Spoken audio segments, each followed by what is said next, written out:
time we give back. Sow a seed and show someone where love's at. Even if you don't give a dime, give your heart and share your time. Help somebody else in life. Give back. Let's give back.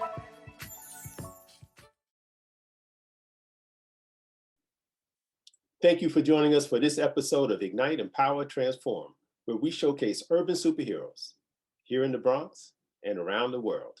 I am your host, Hosea James Goodwin II. Today's show, we will focus on gun ownership, a very popular topic in today's world. Our first guests are Wayne Francis, Karien Francis, his wife, and Chris Goodwin. Here we go. Thank you for joining us. Greetings. How's everybody doing? Hello. Okay, great. We're going to open up this first question. Wayne, can you tell us about the history? Tell us about the Firearms Diasporans Club. All right, so basically DFC, or the Diasporans Firearm Club, is a chapter of NAGA, the National African American Gun Association, which was founded in 2015 by Mr. Philip Smith, who is a firearm enthusiast that recognized the great need for African Americans to be more formally engaged with firearm ownership, as well as to learn about the essentials of Black survival. And so we saw a need ourselves in our community after recognizing that there was no chapter in the downstate New York area. We set about starting one about a year ago or so. And here we are today, serving approximately 100 and change members, providing a wide variety of firearm safety education, targeting women and families, as well as professionals, law enforcement, and military veterans. Okay, that's cool, man. I mean, I'm excited about the fact that, I've known you almost 30 years, and I know of your leadership skills in so many different capacities. We've worked, be it through our respective fraternities, through Ted Gustis, CCC, on and on. So I commend you once again, brother, on taking charge of something which I think is really, really important at this time in American history. And we'll get more into the history. But Chris, how did you get interested in gun ownership? Well, actually, I served in the military prior to a career in law enforcement. So actually, at this time, I'm going on my 25th year of firearms usage. I just had to think about that when Wayne brought this to brought the whole thoughts to my attention. So I have approximately 25 years of continued firearm experience. So you're a sharpshooter. I'm not gonna say I'm a sharpshooter. I'm trained. Okay. Karien, how about you, sister? So, hi everyone. I'm Karien Francis. I would say my enthusiasm resurfaced within the last couple of months. I did grow up with a firearm in the house. My father had a double barrel shotgun. It was something that we were always used to seeing growing up. I think as I transitioned to adulthood, especially living in New York, it was a stigma to talk about guns or to think about having or owning a gun at some point. But I think in recent months, the enthusiasm has risen more so as I educated myself on my rights as a citizen, but also seeing what sprung up in our communities during the pandemic. And I think it was my husband, Wayne, that came home one day randomly a few months ago. It was like, this is a long line. And there's not a lot of folks on that line that look like us. And him and his natural curiosity joined the line just to figure out what was happening. And then when he brought that information home, he realized that it was a line to purchase guns and ammo that, he was like, what did they know that we don't know? What's happening? And it wasn't really, I think that was the onset of a journey of exploration, of education, still getting comfortable with the concept and the idea, but realizing that as a citizen, I have this right. And I'm happy that he's opened my eye again and resurfaced this passion, this enthusiasm for this world, this sport. That's really cool. There you go. Once again, Wayne taking charge, brother. And thank you for that inquisitive nature. Really? As a result, we're a better community as a result, I believe. So Wayne, let me ask you, where were you? What that line? Where actually did that line take place? So it was here in my community, and I live in Nassau County in Long Island.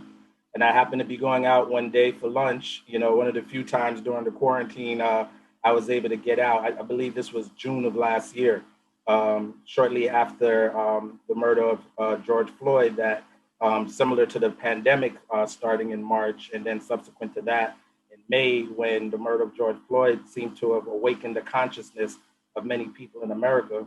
Although his death wasn't associated with firearms, it apparently gave a lot more people an awareness or a consciousness about the importance of ownership of it. And so when I was picking up lunch, there was a ammo shop right next door to this restaurant that I've been going to for years. I never once noticed the ammo shop right next door, but I did see the line going right past me and around the corner at the shop that I was at. And I got curious, so I saw a brother walking by, and I said, hey, what's everybody on this line for? What's going on? It was like a free cheese line, as much people as I saw lining up, with the exception of, none of the people on the line were people of color, and it was a good 20 people. So he said, oh, this is an ammo shop. These people are getting guns. I'm like, what? Right here on Sunrise Avenue in the broad daylight on Sunrise Highway? And he's like, yeah, this is what it is. So as my wife said, I got very curious, and so I put my roast duck and the lo mein in the car, and then got back on that line. And 3 hours later, that's how long it took. That line was that long. 3 hours later, I walked out with something to be one of my first firearm purchases as an adult. So let me ask you, and I'm a New York City resident, and I know the gun laws are different in different counties. In the New York City area, there are gun laws, and then in Nassau, Suffolk, in the suburbs, there are different gun laws. Karien, you grew up where? In Brooklyn. So your father owned a gun in New York City? Yes, at that time. And so it's so interesting. A lot of people in New York City are not aware that you can legally bear arms. You can legally own a gun in New York City. Many people are not aware of that. Are any of you able to kind of talk about the differences between the gun laws in New York City versus outside of New York cities and the counties outside of New York City? Sure, I'll jump in. Okay, in the counties outside of New York City, you can actually purchase a rifle or a shotgun, which is considered a long gun, without a permit. Just your ID proving your address after you pass a federal background check. All right, in New York City, you would have to apply for a rifle shotgun permit to have a shotgun or rifle or long gun.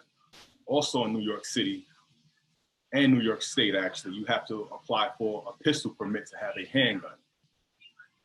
Both processes can be lengthy, but they can happen.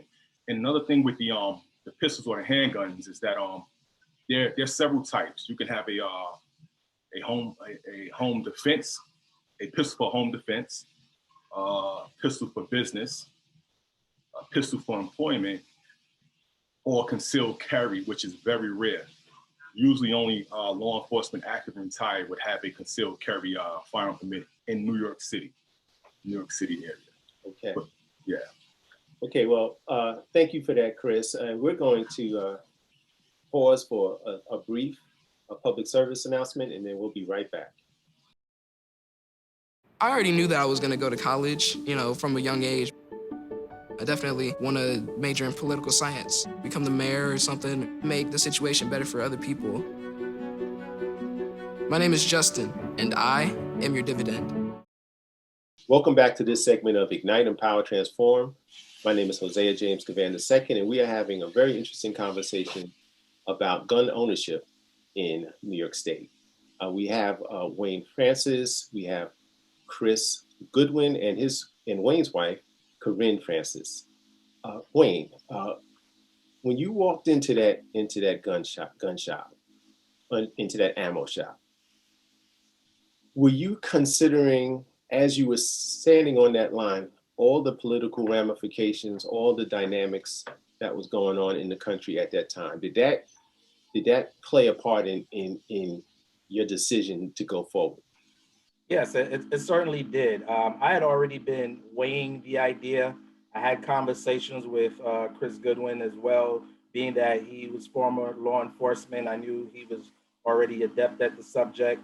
So, we had a conversation sitting on his front lawn one day, and I told him what I was thinking about, the fact that I was considering ownership. I was considering starting a club because I recognized that there was a void in our part of town. And he encouraged me. He said, absolutely, do it. This is what you need to do. This is what the process is. And while the actual day that I first purchased, I didn't expect to do so. When, opportunity was met with the ability to actually follow through, I did. So when I got on that line and I was reflecting on what was going on in the country, I noticed that certain stores were boarding up in my community, which I had never expected to see. As if they expected whatever was going on in the five boroughs might spill over into Long Island, but people were preparing for something. And so I felt that I needed to prepare also. I didn't know what I was preparing for, to be honest, but I felt that I needed to prepare. So I had the open mind to go in and acquire something that could contribute to me having a peace of mind and a sense of security that I was doing all that I could in order to protect my home and my family, because that's what it fundamentally comes down to. I didn't necessarily set out to be a firearm enthusiast. I set out to be a responsible husband and father, and then the rest took shape from there. So small arsenal later, I happened to be very much into it. I became a student of the game, and now I'm teaching others to do the same. That's dope, man. Yeah, I had the same feeling. Around the same time, quite frankly. And I actually took the first course of the NRA in terms of the first step in gun ownership.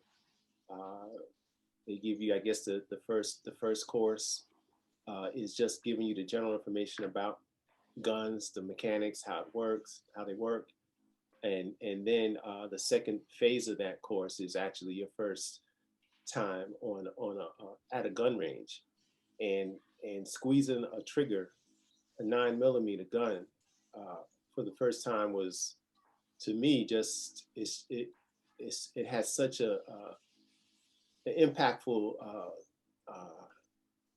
moment in my life, because firing that gun, that first 9mm, and emptying that cartridge, and thinking about how, and I'm thinking about the brother that was the brother in Wisconsin. His name escapes me right now. Jacob Blake. Blake. How you can unload a gun like that in someone's back at point blank range, and feeling the power of that, it just took my breath away. It's just, try firing a 12 gauge. Wow. That's some power. Wow. Chris. Yes. Let's talk about, from a constitutional standpoint, the right to bear arms, the Second Amendment. Okay, the Second Amendment, just as the First Amendment, is written to the Constitution to give citizens of the United States the right to bear and carry arms. The Second Amendment is not specific to any region of where you may live or reside in the United States. It's all citizens' right. In a place where we live, such as New York City, of course, it's more taboo-like. In southern regions, people grow up with firearms. Right. Exactly. Absent race, African-American, Caucasians, you grew up with firearms, and some people are very fervent and emotional about their right to have and possess firearms. Right. You know, when it comes to the discussion, I don't compare, you know, how other countries do things, so to speak. This is our country. It's woven into the Constitution, so right. That's how we operate here.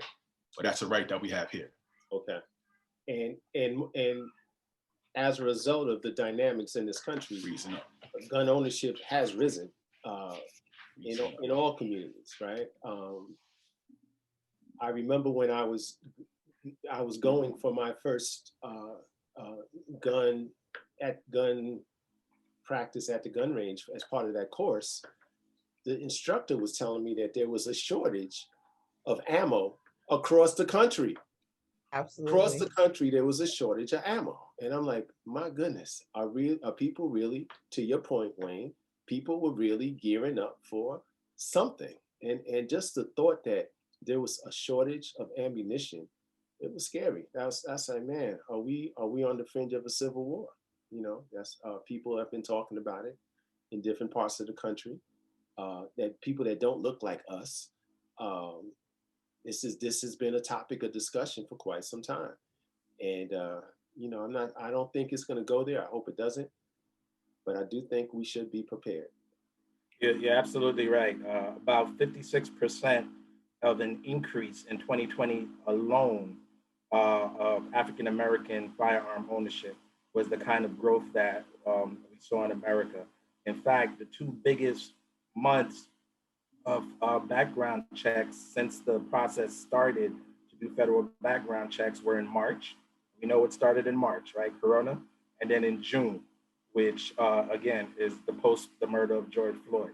Right. So it was like 3.2 million in March, and then the record broke itself just a couple months later in June to about 3.5 million just a couple months later. And those are the largest amounts of requested background checks for new firearm purchases in this country. So 2020 was a very, let's say, enlightening year for many people in this country. I'd say, and on that note,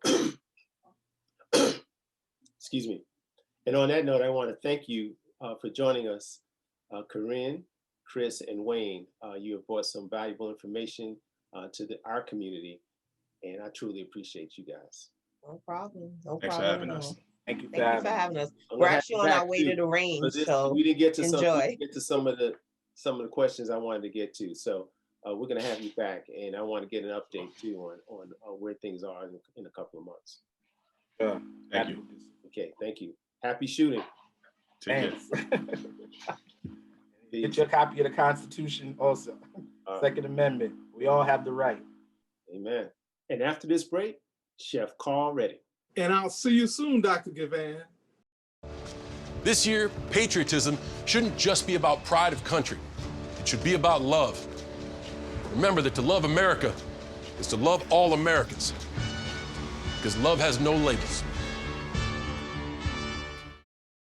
Welcome back to this final segment of Ignite, Empower, Transform. I am Hosea James Goodwin II, and I am just thrilled to bring to you a family friend, a longtime friend, world-renowned chef, Carl Redding. What's up, family? Hey, how you doing, Dr. Goodwin? I'm good, man. It's good seeing you, bro. Listen, thank you for inviting me onto your program.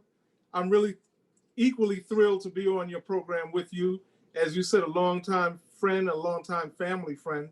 You know, I'm just happy to be here. Yes, yes.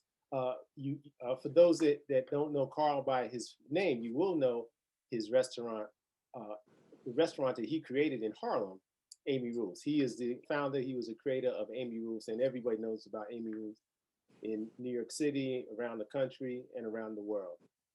What you been doing, Carl? What's been going on as of late? Just as we all, since we all are creators to some degree, I'm just looking for that next thing to create. You know, just constantly on my grind, trying to come up with the next best thing. So, you know, I've been working on a few things. Okay. So whenever you're ready to present that, you know you have a platform, you know you have a forum, and you can always come back Absolutely. to the show and say, hey, I'm ready to launch whatever it is. you can come back and say, hey. Absolutely. All right? Absolutely. Thank you very much. That invitation is open and endless. All right. I really appreciate that. Yes, sir. So Carl, you are a gun enthusiast. And the theme of this particular program is gun ownership. And I know you've been a long time gun owner or involvement with guns from your military days as a U.S. Marine. Yes. My first question is, do you consider yourself a sharpshooter? Well, I don't consider myself really a sharpshooter. I actually consider myself an expert shooter. Okay. I've been shooting for a long time. Now, let me just clarify something that you said. You said that I'm a gun enthusiast. I'm not a gun enthusiast. I'm really just a responsible gun owner. I believe in self-protection, and that's the difference between That's a huge difference, man. And I apologize for even categorizing you in such fashion, because no, it's all right. Yeah, that's a term. But I'm glad that your point is on spot on. I'm glad that you did use that, so that it gives me an opportunity to say what the difference is. Exactly. You have cop enthusiasts out there, right, who are really crazy. You have gun enthusiasts out there who are also equally crazy. They buy all of these guns, all of this ammo, and they never use it, never will get a chance to use it. So but I do own a firearm or firearms, and I carry my firearm with me, and so there's a big difference. I get it, man. And you're now living in Georgia, correct? Yes, and so Georgia is an open carry. Is it an open carry state? But you can own and you can have a concealed carry permit here in Georgia. Okay. So, Carl, I just want to close out this show. If you could explain or give us a demonstration on the best way to handle a pistol. Well, let me say this. If your audience, and I encourage everyone, whoever can legally carry a gun, to absolutely legally carry that firearm, because you never know what can happen to you, what's gonna happen to you. You'll be able to prevent something possibly catastrophic from happening to you. I would say to that person that's interested in becoming a gun owner, to go out and get the proper training to possess a gun, to operate a gun, to own that gun. For instance, there are a lot of really silly people here in Georgia that, they keep a gun, but they are not responsible gun owners. Right. They'll leave a gun in their car. So I asked them the question, would you leave your child? Would you leave your baby in a car? And the answer is no. So why would you leave a gun in a car? Somebody break into your car, and now there's a gun out on the street that don't need to be on the street with someone that don't know anything about using that gun. And all they want to use that gun for, or will use that gun for, is to commit a crime. So, but you asked me the proper way to handle a gun. I guess the proper way to handle a gun, I always keep my gun on the safety on the gun. Okay. Always keep the safety on my firearm. And I don't know if you can see it, but this is the safety. See it very well. Okay. This is the safety right here. Okay. Now I just push the button down. It's off of the safety is off. So I would be able to fire the gun if it was properly loaded and ready to shoot. But I always keep my safety on the gun, because you never know what could happen. You could accidentally pull the trigger. Years ago, I was showing someone, this is a true story. I was showing someone a shotgun, and I didn't have it on the safety, but it was just by God's grace that I had pointed which is another part of proper gun safety, proper gun ownership, handling. I had the barrel pointed to the ceiling, and I accidentally pulled the trigger, and it went off. You know, had I been pointing that shotgun at somebody, that person would have been dead. You know, so you know, you said properly handling or holding a gun.